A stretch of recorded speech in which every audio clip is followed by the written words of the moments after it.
অনুপম এই জীৱন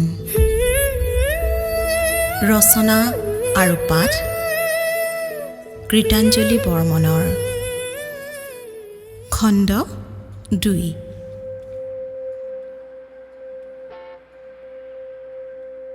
মুমুৰ সৈতে ভাত খাই থাকোঁতেই কলিং বেলটো বাজি উঠিছিল। মুমুৱে প্ৰশ্নবোধক দৃষ্টিৰে মাকলৈ চালে। জিয়া মাহী আহিলেই নেকি মা? নহয়, মাহীৰ দেৰি হ'ব, আন কোনোবাহে আহিছে। ৰ'বা, দুৱাৰখন খুলিলেহে গম পাম। ইলেক্ট্ৰিচিটিৰ বিল বাইদেউ। ভাত খোৱা হাত নোধোৱাকৈয়ে দুৱাৰ খুলিছিল তাই। বাওঁ হাতেৰে বিলখন লৈ দুৱাৰ বন্ধ কৰি আকৌ ভাতৰ পাতত বহিলহি। তাই উঠি যোৱাৰ লগে লগেই মুমুৱে মোবাইলত কিবা চিৰিয়েল এখন লগাই লৈছিল। চকু ঘোপাকৈ চোৱাৰ লগে লগে মোবাইলটো বন্ধ কৰি ভাত খোৱাত মনোযোগ দিলে মুমুৱে। পাকঘৰ চাফা কৰি তাই আবেলিৰ খোৱাৰ বাবে যোগাৰ কৰাত লাগিল। জিয়া ইমান দিনৰ মূৰত আহিব, এতিয়াই সকলো কৰি আজৰি হৈ থাকিব লাগিব, নহ'লে তাইৰহে যিখন মুখ, কথা নাপাতি পাকঘৰৰ কাম কৰি থাকিলে ধুনি পেলাব একেবাৰে। সকলো কৰি উঠি লুচিকেইখন বেলি ঢাকি থলে। মিঠা কিবা এটা বনাওঁ বুলি লওঁতেই ঘড়ীটোৱে দেখোন 4:30 বজাৰ সংকেত দিলেই। লৰালৰিকৈ তাই কাষ্টাৰ্ডকে অলপ বনাই ফ্ৰিজত থলে। জীয়াই ভালপোৱা ধৰণেৰে সৰহকৈ গাখীৰ চাহ বনাই ফ্লাক্সত ভৰাই তাই গাটো ধুই ল'লে। বাথৰুমৰ পৰা ওলাই চুলি আঁচুৰি থাকোঁতেই কলিং বেলটো বাজি উঠিল। জিয়া মাহী আহিছে মা, এইবুলি মুমু একেজাপে বিচনাৰ পৰা নামি দুৱাৰ খুলি দিবলৈ দৌৰ মাৰিলে। তাই গৈ পাই মানে মুমু জীয়াৰ ওচৰতে গা ঘেলাই বহি নানা নিজৰ আপত্তি কৰাত ব্যস্ত হৈ পৰিছিল। জীয়ায়ো হাঁহি হাঁহি তাইৰ অভিযোগবোৰ খণ্ডন কৰি আছিল। একেবাৰে নেমুৰ চৰ্বত লৈয়ে তাই জীয়াৰ কাষত বহিলগৈ। দুয়ো কিমান দিনৰ মূৰত যে এনেকৈ বহিছে। অলপ পৰ দুয়োকে চাই ৰ'ল।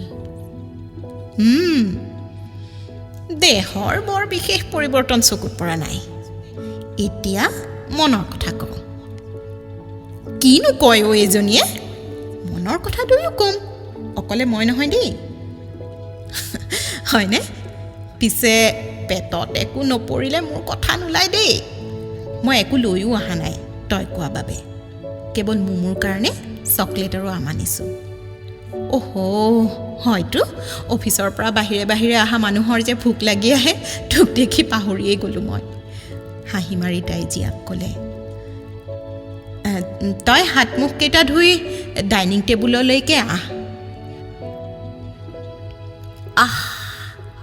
তোৰ হাতৰ লুচি আৰু বেঙেনা ভাজি বৰ মিছ কৰিছোঁ দেই। ঐ, আছে যদি লুচি দুখন দেচোন। আছে আছে।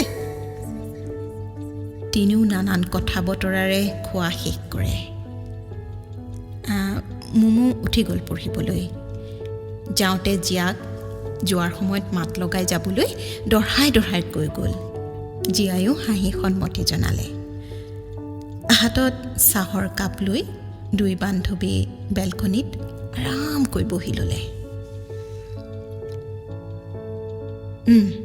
এতিয়া কচোন, তোৰ জীৱনটো কেনেদৰে চলিছে? ইমান দিন ক'ত নোহোৱা হৈ আছিলি? কি কৰি আছ? হেই, ব্ৰেক ব্ৰেক, এটা এটাকৈ সোধ। ইমানবোৰ প্ৰশ্ন একেলগে নুসুধিবি দেই, চব গৰ্বৰ হৈ যাব।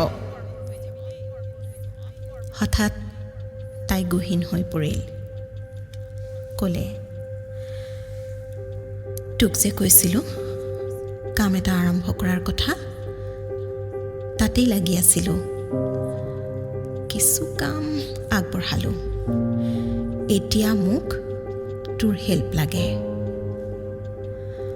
মই দেখোন তোক আগতেই কৈছোঁ যে এইটো কামত মই সদায় তোৰ লগত থাকিম। আচলতে ময়ো তেনে কিবা এটা কৰাৰ আশা বুকুত পুহি ৰাখিছোঁ। কেৱল সময়হে দিব পৰা নাই। তয়ো একেধৰণৰ চিন্তা এটাকে কৰা বুলি গম পাই ভাবিলোঁ, বেলেগে বেলেগে কিয়, দুইজনীয়ে একেলগেই দেখোন কামটো আৰম্ভ কৰিব পাৰোঁ। ভগৱানেও আমি দুই বান্ধৱীক এনেধৰণেৰে মিলাই থ'ব লাগেনে? কোনে ভাবিছিল বাৰু দুইজনীয়েই একে সমস্যাৰে সন্মুখীন হ'ম বুলি? দুয়ো ভাবুক হৈ মনে মনে কিমান সময় বহি আছিল ক'বই নোৱাৰে। দুই যেন বুৰ গৈছিল নিজৰ নিজৰ অতীতত। মোৰ মাততহে দুয়ো সম্বিত ঘূৰাই পালে। তোমালোক ভূতৰ দৰে বহি আছা যে, কথা পতা শেষ ইমান সোনকালে? ইমান যে বৰিং তোমালোক। মোৰেই কিমান কথা আছে জীয়া মাহীৰ লগত পাতিবলৈ। অ' মাহী, আজি থাকি যোৱা না, প্লিজ প্লিজ থাকা না আজি। অ' মা, কোৱা না মাহীক থাকিবলৈ। মোৰ পঢ়া শেষ, চব হোমৱৰ্ক কৰিলোঁ। এতিয়া মাহীৰ লগত কথা পাতি পাতি লুডু খেলিম। আজি নালাগে দিয়া মুমু, মাহীৰ কাম আছে। শনিবাৰে আহিব থকাকৈ দেই। জীয়াইও মাত লগালে। মুমু, শনিবাৰে আহিম। অ' নহয় নহয়, শুকুৰবাৰেই আহিম। এইবাৰ ছেকেণ্ড ছেটাৰডে আছে নহয়, বন্ধ আছে। পুৰা দুদিন থাকিম। আজি যাওঁ দে, দেৰিয়েই হ'ল। মোৰো বন্ধ আছে মাহী, মুমুৱে ক'লে। কিহৰনো দেৰি হ'ল? 9টা বজাই নাই। হ'ব দে, আজিলৈ যাওঁ। ঠিক আছে তেনে, শুকুৰবাৰে ৰৈ থাকিম, আহিবি কিন্তু। মুমু, যাওঁ দেই। বাই বাই মাহী। অনিচ্ছা স্বত্বেও মুমুৱে ক'লে। জীয়া গ'লগৈ।